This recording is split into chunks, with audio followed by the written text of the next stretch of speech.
اگر یہ صرف فقط کچرے کا ڈھیر ہوتا تو شاید یہ اتنے مسئلے کی بات نہیں ہوتی، کیونکہ کچرا تلف یعنی ضائع بھی کیا جا سکتا ہے، ری سائیکل بھی ہو سکتا ہے۔ لیکن یہاں تو بات اس سے بھی آگے نکل چکی ہے۔ جدید دور میں ترقی کے ساتھ جہاں انسانی زندگی میں آسانیاں پیدا ہوئی ہیں، وہیں کئی مسائل بھی پیدا ہوئے ہیں۔ اس کی ایک مثال ہمارے معاشرے میں پولیتھین کے بنے شاپنگ بیگ کا کثرت سے استعمال ہے۔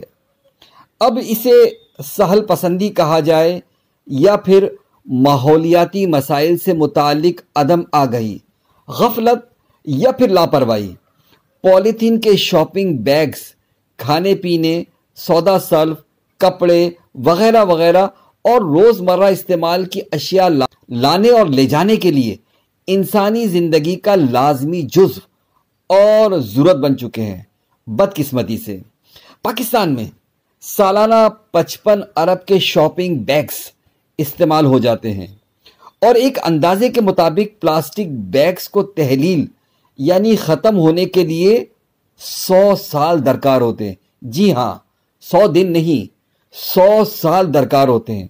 اور آسان لفظوں میں یوں کہہ لیں کہ 100 سال تک یہ بیگز ہمارے ایکو سسٹم میں موجود رہتے ہیں۔ اب ان بیگ سے ماحولیاتی مسائل کے علاوہ انسانی صحت، زراعت اور جنگلی حیات زرخیزی پر بہت زیادہ مضر اثرات مرتب ہو رہے ہیں۔ شہر کے صرف ایک بڑے کچرے کے ڈھیر پر بے شمار شاپنگ بیگز بکھرے پڑے ہیں۔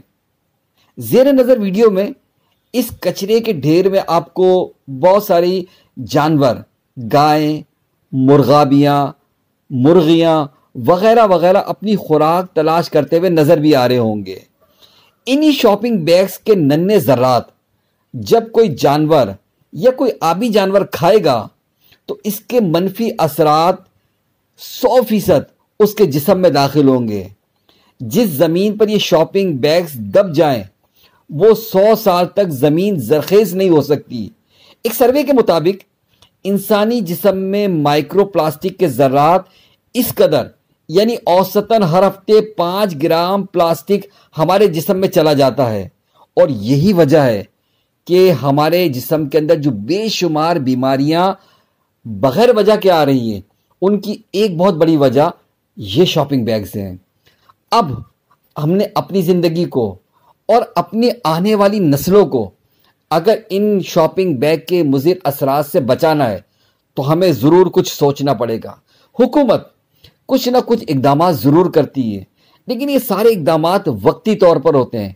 ان شاپنگ بیگز کا استعمال بتدریج بڑھتا ہی جا رہا ہے، اور یہی چیزیں مسائل کا سبب بھی بن رہی ہے۔ ابھی کچھ ہی دنوں پہلے ہم نے ایک جگہ پر جب پودے اگانے کے لیے زمین کھودی تو آپ یقین نہیں کر سکتے کہ وہاں نیچے بہت سارے شاپنگ بیگز دبے ہوئے تھے، اور یہ وہ بات ثابت کرتی ہے کہ یہ شاپنگ بیگز کبھی بھی زرخیزی ہمارے معاشرے کے اندر، ہماری زمین کے اندر پیدا نہیں ہونے دیتے۔ لہٰذا اگر ہمیں اپنی زندگی اور اپنے آنے والی نسلوں کی زندگی کی بقا درکار ہے تو ان شاپنگ بیگز کو یا تو کم کرنا پڑے گا یا بالکل ختم کرنا پڑے گا۔ ضرور غور کیجیے گا۔ وائس آف حیدرآباد سے محمد عمران۔